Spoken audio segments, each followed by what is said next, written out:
Assalamualaikum warahmatullahi wabarakatuh. Perkenalkan kami dari kelompok 7, Program Studi Psikologi Kelas F Universitas Muhammadiyah Surakarta. Pada kesempatan kali ini, kami akan mempresentasikan hasil kelompok kami mengenai kognitif dan sosial kognitif pada mata kuliah Teori Kepribadian Barat. Sebelumnya, izinkan saya memperkenalkan anggota kelompok 7. Yang pertama, ada Herlang Wahyuning Tias, yang kedua ada Aisyah Sofia Haspari, yang ketiga ada saya sendiri Vivian Gita, yang keempat ada Wahyu Kurniawati, dan yang kelima ada Desviana Dwi Asih Fitriani. Baiklah, selanjutnya kita akan memasuki materi presentasi yang membahas tentang kognitif dan sosial kognitif. Kepada Desviana selaku pemateri pertama, waktu dan tempat kami persilahkan. Kognitif secara bahasa berasal dari kata kognitif. Berasal dari kata cognition yang artinya ialah pengertian atau mengerti. Sedangkan kognitif dapat dimaknai sebagai sebuah proses yang terjadi secara internal dalam pusat susunan saraf ketika manusia sedang berpikir. Secara luas, menurut Neisser, kognisi atau cognition ialah perolehan, penggunaan pengetahuan, serta penataan. Sederhananya, kognitif ialah seluruh aktivitas mental yang membuat seorang individu untuk mampu menghubungkan, mempertimbangkan, dan menilai suatu peristiwa, sehingga individu tersebut akan mendapatkan pengetahuan setelahnya. Fungsi kognitif yaitu untuk mengatur pikiran dan tindakan. Next. Menurut para ahli, kognitif dijelaskan sebagai berikut. Teori kognitif menurut beberapa ahli contohnya ada dua di sini, yaitu menurut Piaget, artinya berpendapat bahwa kognitif adalah bagaimana cara anak melakukan adaptasi dengan menginterpretasikan objek serta kejadian yang ada di sekitarnya. Yang kedua yaitu menurut Neisser. Menurut Neisser sendiri, kognitif adalah perolehan atau penggunaan pengetahuan serta penataan pengetahuan yang diperoleh oleh seorang individu. Next. Yang selanjutnya yaitu ada teori-teori perkembangan kognitif. Teori perkembangan kognitif pertama kali dicetuskan oleh seorang psikolog asal Swiss yaitu Jean Piaget. Dalam teori perkembangan kognitif yang dicetuskan ini berpendapat bahwa manusia mampu membangun kemampuan kognitif melalui tindakannya yang termotivasi dari lingkungan. Teori perkembangan kognitif Jean Piaget Teori perkembangan kognitif versi Jean Piaget merupakan teori konstruktivis kognitif yang menjelaskan bahwa anak akan terus berinteraksi dengan lingkungan sekitarnya. Hasil dari interaksi anak tersebut akan menghasilkan suatu hal yang bernama skema atau skemata. Agar skema mampu terus bergerak sesuai dengan sifat yang dimiliki, maka skema pun dibantu dengan dua proses penting yang bernama asimilasi dan akomodasi. Apa sih asimilasi itu? Jadi asimilasi ialah aktivitas untuk mendapatkan sebuah informasi baru agar nantinya informasi tersebut dimasukkan ke dalam skema yang ada. Sedangkan akomodasi ialah proses yang terjadi ketika pengetahuan baru masuk ke dalam skema lalu diubah menjadi skema dalam bentuk yang baru. Dalam teori perkembangan kognitif anak versi Jean Piaget, anak usia dini akan terpengaruh oleh aktivitas yang berkelanjutan dengan skema, asimilasi, serta akomodasi secara terus-menerus. Ada 4 tahapan dalam teori Piaget mengenai tahapan perkembangan kognitif. Yang pertama yaitu tahapan sensori motorik oleh anak usia 0-2 tahun. Tahapan sensori motor merupakan tahapan pertama yang menandai perkembangan kemampuan serta pemahaman spasial. Ada 6 subtahapan dari tahapan sensori motor sebagai berikut. Yang pertama yaitu subtahapan skema refleks. Subtahapan skema ini muncul ketika lahir hingga usia 6 minggu serta memiliki hubungan utama dengan refleks. Subtahapan fase reaksi sirkular primer. Skema ini dimulai sejak anak usia 6 minggu hingga 6 bulan dan memiliki hubungan utama dengan munculnya kebiasaan. Yang ketiga yaitu subtahapan fase reaksi sirkular sekunder, muncul ketika manusia telah berada di antara usia 4 hingga 9 bulan dan memiliki hubungan utama dengan koordinasi antara pemaknaan serta penglihatan. Yang keempat yaitu subtahapan koordinasi reaksi sirkular sekunder, muncul sejak usia 9 hingga 12 bulan ketika Berkembangnya kemampuan untuk melihat suatu objek sebagai hal yang permanen meski terlihat berbeda, apabila dilihat dari sudut yang berbeda disebut sebagai permanensasi objek.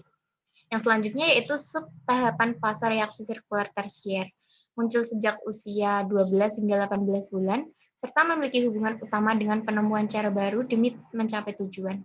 Yang selanjutnya yaitu subtahapan awal representasi simbolik, yaitu memiliki hubungan utama dengan tahapan awal dari kreativitas.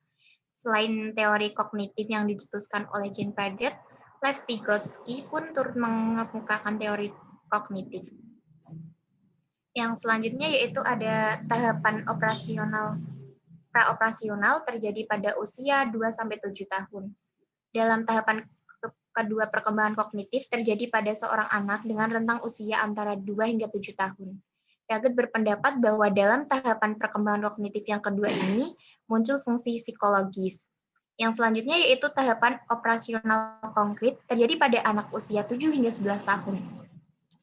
Ada ciri pada tahapan ketiga ini yaitu penggunaan logika yang memadai. Ada beberapa subtahapan penting lainnya. Yang pertama yaitu ada pengurutan. Dalam subtahapan ini, kemampuan untuk mampu mengurutkan objek sesuai dengan bentuk, ukuran, serta lainnya. Yang kedua yaitu ada klasifikasi. Jadi dalam klasifikasi ini, kemampuan anak untuk memberikan nama serta mengidentifikasi serangkaian benda sesuai dengan ukuran, tampilan, serta karakteristik lain. Termasuk dalam gagasan bahwa serangkaian dalam benda dapat menyertakan benda lain dalam rangkaian identifikasi tersebut.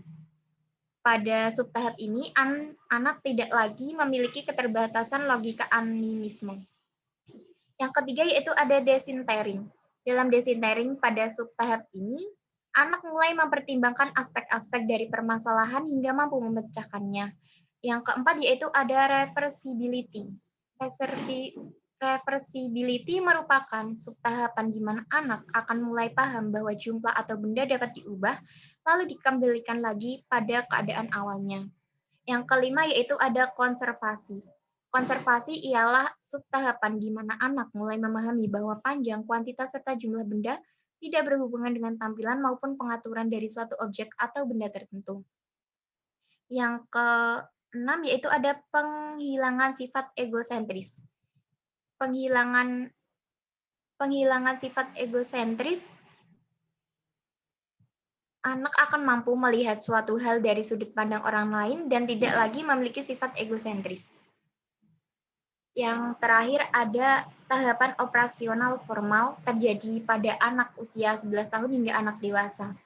Tahapan terakhir perkembangan kognitif ialah tahapan operasional formal yang dialami oleh anak usia 11 tahun hingga ia dewasa.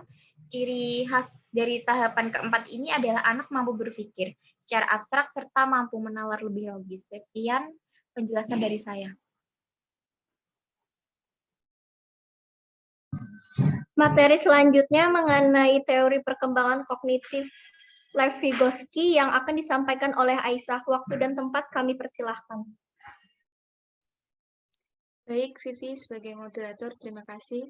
Sebelumnya di sini saya akan membahas materi selanjutnya yaitu teori perkembangan kognitif Lev Vygotsky. Lev Vygotsky sendiri adalah seorang ahli psikologi dalam perkembangan kognitif anak asal Rusia. Teori Lev Vygotsky mengenai perkembangan kognitif telah menjadi pegangan teori perkembangan kognitif hingga sekarang. Dalam teorinya, ia menekankan pentingnya peranan dari interaksi sosial dalam berbagai tahapan perkembangan kognitif pada anak. Meskipun begitu, anak juga memiliki kemampuan untuk menyusun beragam pengetahuan maupun informasi yang ia dapatkan secara mandiri dan secara aktif. Lalu dari teori perkembangan kognitif ini sendiri terbagi menjadi 3. Untuk yang pertama, ada konsep zona perkembangan proksimal atau ZPD. ZPD adalah serangkaian tugas yang sulit untuk dikerjakan sendiri oleh anak. Namun, rangkaian tugas tersebut dapat dikerjakan dengan bantuan dari orang dewasa atau anak lain. Melalui konsep ZPD ini, Vygotsky ingin menunjukkan betapa pentingnya interaksi sosial, terutama interaksi sosial berupa korelasi antara pengajaran atau instruksi terhadap psikologi dari perkembangan kognitif anak. ZPD juga merupakan konsep yang menampilkan sejauh mana kemampuan anak untuk belajar secara mandiri maupun peningkatan keilmuan melalui belajar bersama orang lain. Lalu yang kedua ada konsep scaffolding. Konsep kedua dari teori perkembangan kognitif yang dicetuskan oleh Lev-Vygotsky mengenai perubahan Lachel dukungan terhadap anak selama proses belajar ZPD. Agar mampu mengetahui sejauh mana tahapan dari perkembangan kognitif anak, maka pengajar perlu melakukan dialog. Hasil dialog dari anak dan pengajar menjadi alat pertimbangan untuk menyesuaikan proses bimbingan. Lalu yang ketiga ada bahasa dan pemikiran. Pada konsep ketiga ini, berfungsi sebagai bahasa bukan hanya sebagai komunikasi sosial, melainkan juga sebagai alat untuk memantau, merencanakan, maupun mengontrol aktivitas dari anak. Lalu berikutnya ada contoh perkembangan kognitif. Yang pertama yaitu aspek auditori. Aspek ini merupakan perkembangan kognitif berkaitan dengan bunyi atau suara, seperti contohnya mendengar nyanyian, mendengar bunyi, atau mendengar alat musik. Lalu yang kedua ada aspek visual. Aspek ini terkait dengan objek visual, seperti contohnya perhatian, penglihatan, dan pengamatan seperti menyusun puzzle. Lalu yang ketiga ada aspek taktil, yaitu berkaitan dengan indera peraba mengenali tekstur, seperti contohnya aktivitas membedakan tekstur tebal tipis, panas, dan dingin. Lalu yang keempat ada aspek kinestetik. Pada aspek ini berkaitan dengan kemampuan anak dalam kelancaran gerakan motorik halus, seperti contohnya melukis, menggambar, melompat, dan juga menggunting. Lalu yang kelima ada aspek aritmatika. Aspek ini berkaitan dengan kemampuan berhitung serta kemampuan dasar matematika anak. Contohnya adalah aktivitas mengumpulkan benda sesuai jumlah dari angka, menjalankan prosedur dasar seperti tambah, kurang, bagi, dan kali. Lalu yang keenam ada aspek geometri. Aspek ini berkaitan dengan konsep bentuk objek maupun ukuran. Seperti contohnya, aktivitas mengukur benda atau aktivitas memilih benda sesuai dengan warna, bentuk, dan juga perbandingan antara dua bentuk maupun ukuran. Lalu yang terakhir ada aspek sains permulaan.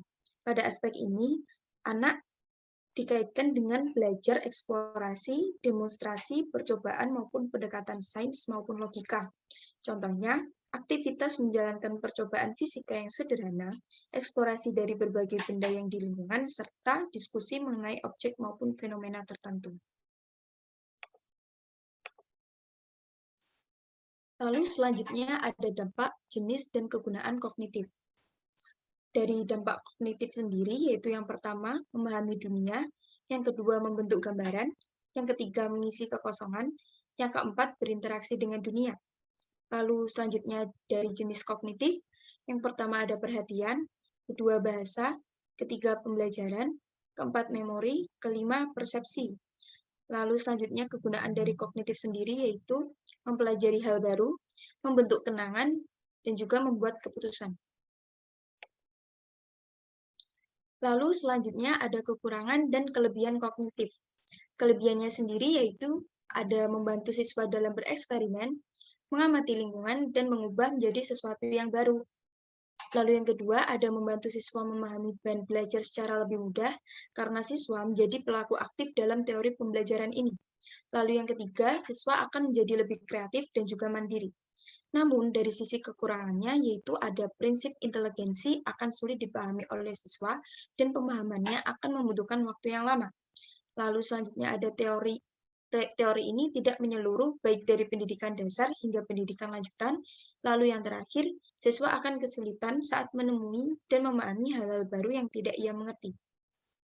Contoh dari penerapan teori kognitif adalah guru menggunakan bahasa yang mudah dipahami oleh peserta didik, serta memberi ruang bagi mereka untuk saling bicara dan berdiskusi dengan teman sebayanya. Materi selanjutnya yaitu sosial kognitif. Menurut Albert Bandura, teori sosial kognitif mendefinisikan belajar sebagai sebuah proses mental yang mungkin atau tidak direfleksikan dalam perubahan perilaku yang segera.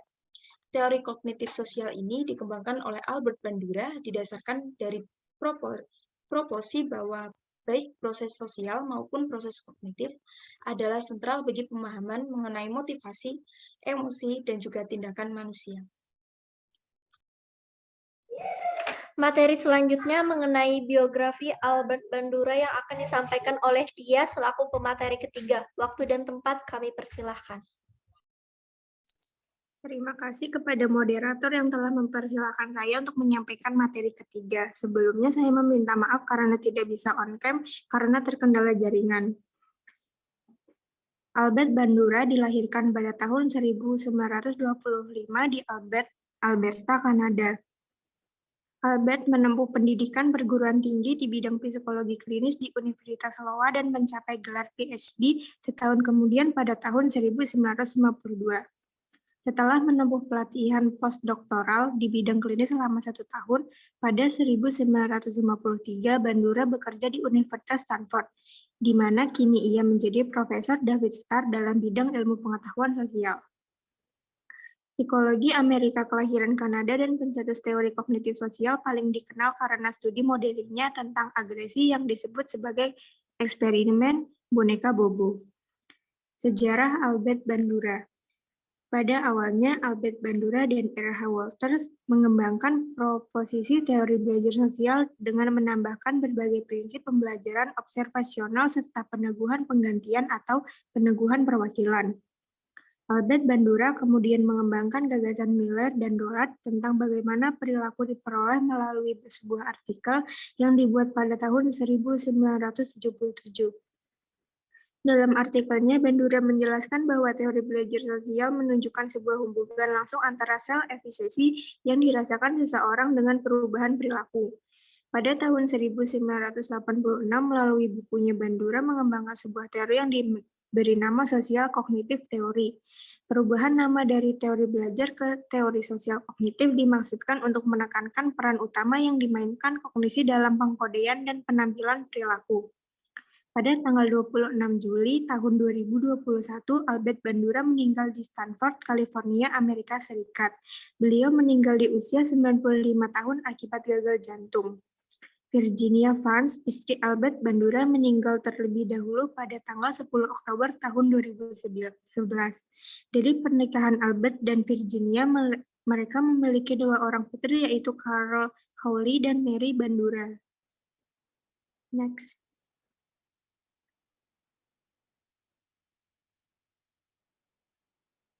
Teori-teori dari Bandura. Yang pertama ada teori kepribadian Bandura.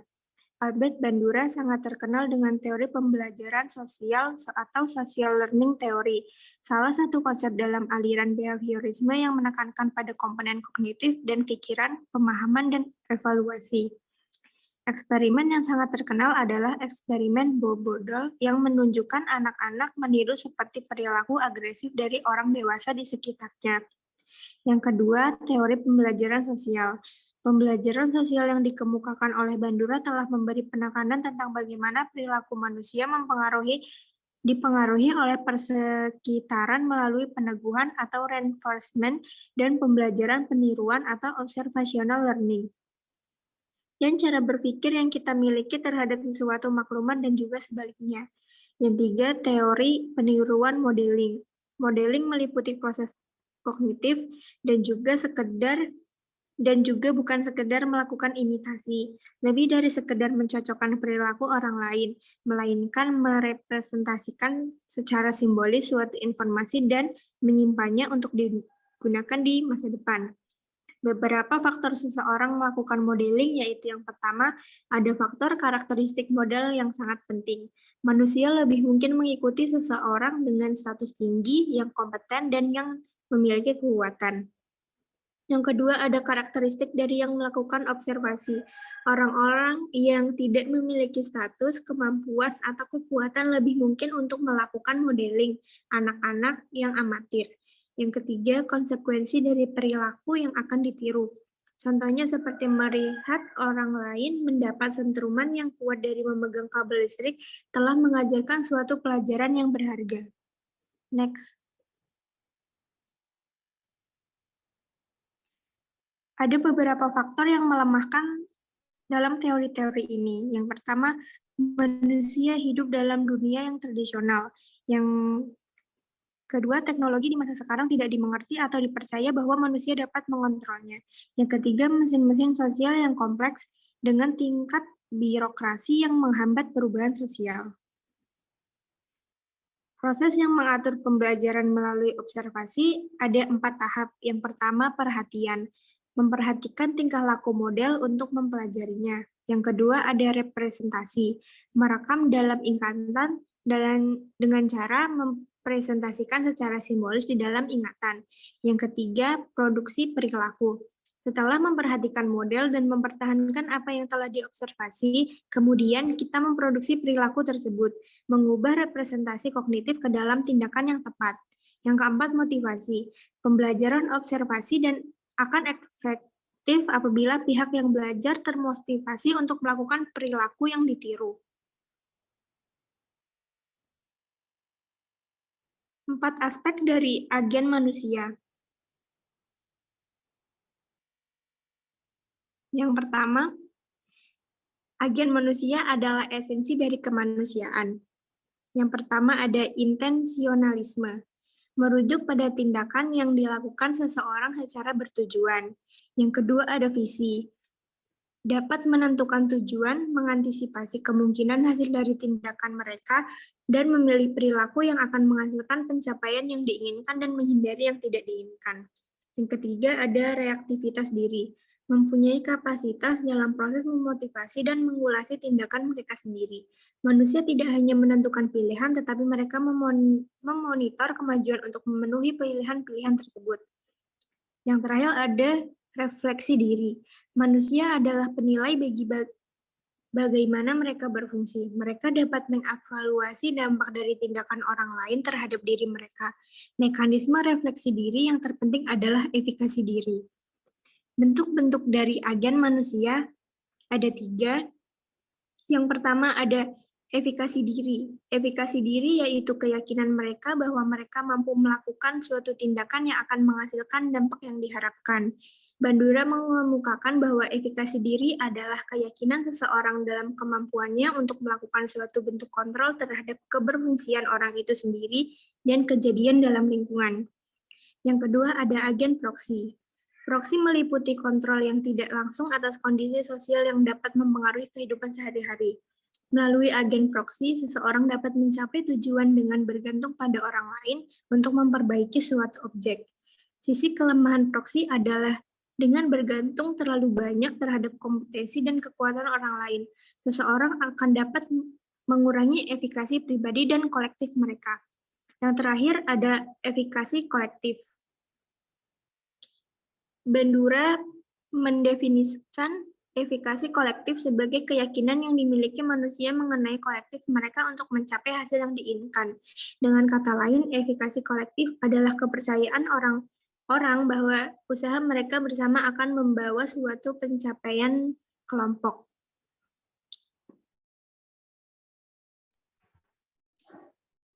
Dan materi selanjutnya mengenai regulasi diri yang akan disampaikan oleh Nia selaku pemateri keempat. Waktu dan tempat kami persilahkan.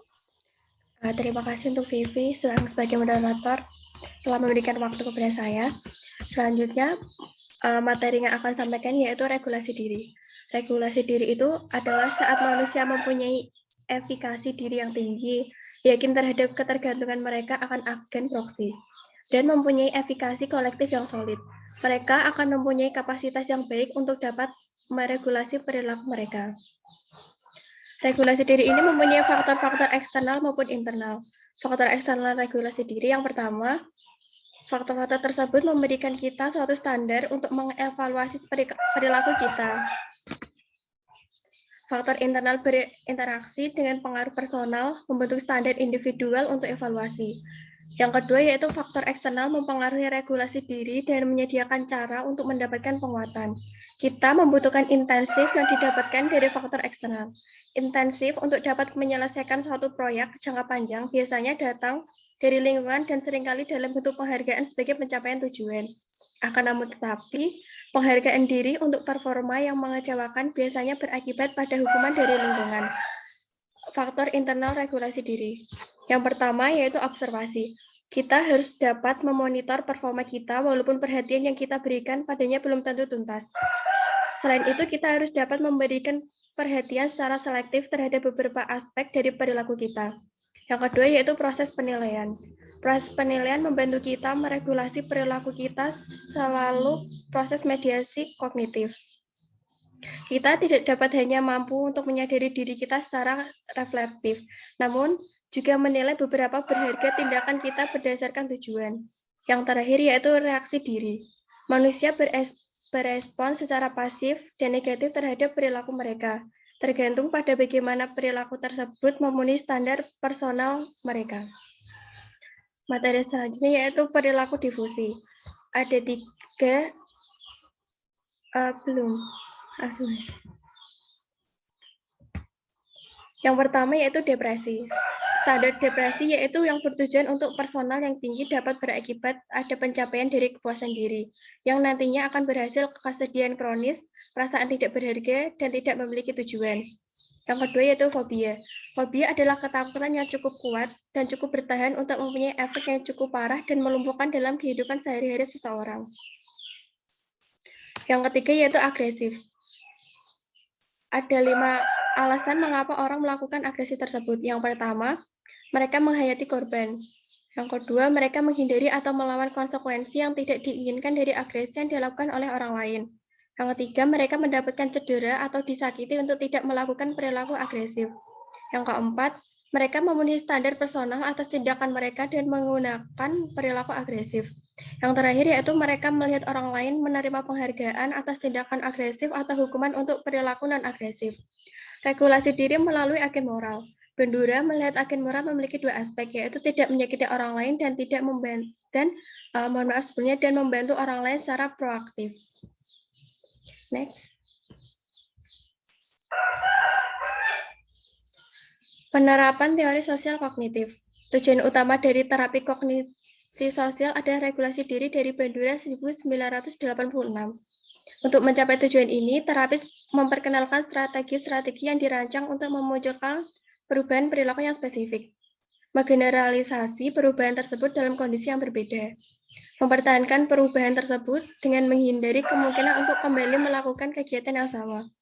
Materi selanjutnya, teori sosial kognitif digunakan untuk yang pertama mempelajari media dan komunikasi massa. Yang kedua, komunikasi kesehatan. Ketiga, komunikasi antar pribadi, dan yang terakhir, komunikasi interpersonal. Teori kognitif yang dikemukakan oleh Bandura berawal dari berbagai gagasan teori berikut. Yang pertama yaitu mode penyebab. Model of causation. Interaksi yang berlangsung secara terus-menerus antara faktor lingkungan, perilaku, maupun pribadi. Yang kedua yaitu melambangkan kemampuan, symbolizing capability. Simbolisasi memungkinkan pemikiran abstrak di mana individu dapat mengkonseptualisasikan pengalaman yang mungkin dan mengujinya dengan pemikiran rasional. Yang ketiga, kemampuan perwakilan, visationist capability. Seseorang dapat mempelajari perilaku dan mengamati tindakan orang lain dan konsekuensi atau akibat dari tindakan tersebut. Yang keempat, berpikir, forethought capability. Sebagian perilaku manusia bersifat purposif atau memiliki tujuan dan karenanya diatur oleh pemikiran sebelumnya. Yang kelima, kemampuan mengatur diri sendiri, self-regulation capability. Individu menggunakan kombinasi standar pribadi dan masyarakat untuk mengevaluasi perilaku mereka dan mengubahnya sesuai kebutuhan. Yang keenam, kemampuan refleksi diri. Melalui refleksi diri, orang mengevaluasi perilaku mereka dan melakukan menyesuaikan terhadapnya sesuai dengan konsekuensi perilaku, kepatuhan terhadap standar internasional maupun eksternal. Sifat manusia, human nature. Tindakan manusia adalah kombinasi antara kemampuan kognitif yang dipelajari dengan faktor psikofisiologis bawaan. Selanjutnya,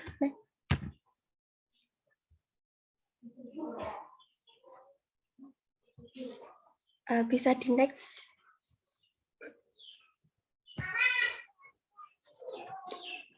Sebelumnya. Teori sosial kognitif memiliki beberapa asumsi dasar sebagai berikut. Yang pertama, perilaku diarahkan pada tujuan tertentu. Yang kedua, perilaku akan meningkatkan aturan diri. Yang ketiga, kognisi berperan dalam proses belajar. Teori sosial kognitif memiliki beberapa konsep, yaitu yang pertama, determinan timbal balik. Konsep ini teori sosial kognitif yang merujuk pada interaksi yang dinamis dan timbal balik antara manusia, lingkungan, dan perilaku. Yang kedua, kemampuan perilaku. Merujuk pada kemampuan aktual seseorang untuk menampilkan perilaku melalui mengetahui dan keterampilan. Yang ketiga, pembelajaran observasional. Merupakan cara atau metode di mana orang dapat menyaksikan dan mengamati sebuah perilaku yang ditampilkan oleh orang lain dan kemudian memproduksi ulang tindakan-tindakan tersebut. Yang keempat, peneguhan. Merujuk pada tanggapan internal, eksternal terhadap perilaku orang lain yang mempengaruhi keberlanjutan perilaku. Yang kelima, harapan. Yang merujuk pada akibat atau konsekuensi perilaku seseorang yang diantisipasi sebelumnya. Hasil penghargaan atau ekspektasi dapat berupa hubungan yang sehat atau tidak. Yang terakhir, self-efficacy. Merujuk pada tingkatan kepercayaan diri seseorang dalam kemampuannya untuk menampilkan perilaku dan sukses. Kelebihan teori sosial kognitif ini sendiri, yang pertama, teori sosial kognitif menunjukkan hubungan kausal antara media dan perilaku. Yang kedua, teori sosial kognitif berlaku di beberapa penampil dan tampilan situasi. Yang ketiga, teori sosial kognitif memiliki kekuatan dalam menjelaskan berbagai hal seperti menolak sarkastis, menekankan pentingnya lingkungan dan syarat isi. Kekurangan teori sosial kognitif. Yang pertama yaitu demonstrasi laboratorium menimbulkan pertanyaan tentang generalisasi. Yang kedua, meremehkan penggunaan pesan media oleh orang-orang. Yang ketiga, demonstrasi eksperimental mungkin melebih-lebihkan kekuatan media. Contoh penerapan teori sosial kognitif pada masyarakat Indonesia yaitu tentang pemilu presiden, pada kita memelihatkan berita lebih cenderung ke YouTube dan juga media online lainnya daripada melihat kampanye Capres dan Cawapres secara langsung. Dari sini kita bisa simpulkan bahwa media berpengaruh secara luas pada masyarakat umum. Sekian yang bisa saya sampaikan, saya kembalikan ke moderator. Terima kasih kepada pemateri pada presentasi kali ini mengenai kognitif dan sosial kognitif. Sekian presentasi dari kelompok kami. Bila ada salah kata maupun pengucapan dalam penyampaian ini, saya selaku moderator dan perwakilan teman-teman saya dari kelompok 7, mohon maaf sebesar-besarnya. Wassalamualaikum warahmatullahi wabarakatuh.